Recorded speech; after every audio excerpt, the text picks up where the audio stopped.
Xicoteta Energía somos una cooperativa sin ánimo de lucro de ingeniería e instalación de energías renovables en manos de las personas. Las 5 socias codiseñamos y ejecutamos proyectos de autoconsumo en viviendas y proyectos colectivos. El trabajo en la cooperativa se basa en nuestra experiencia y formación, apoyándose en la confianza, la cercanía y la calidad. Además, tenemos un especial interés en servir a todo el movimiento de la soberanía alimentaria, que desde nuestros pueblos apuestan por la transición energética, no solo entendida como cambio tecnológico, sino también como una nueva cultura energética y de generación distribuida. El potencial de transformación energético del territorio valenciano es enorme. Las energías renovables son legales y económicas.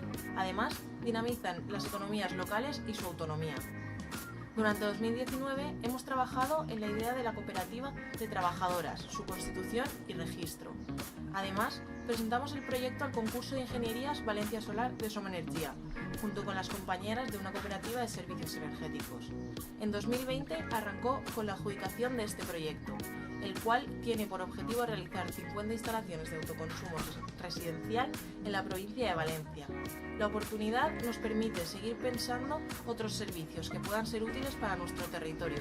Pretendemos tejer una red de agentes y socias para poder ofrecer proyectos con mayor garantía de éxito.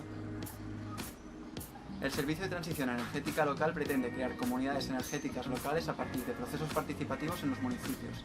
Las políticas públicas deben integrar la diversidad de agentes locales y los pueblos tienen ahora la oportunidad de liderar otra economía.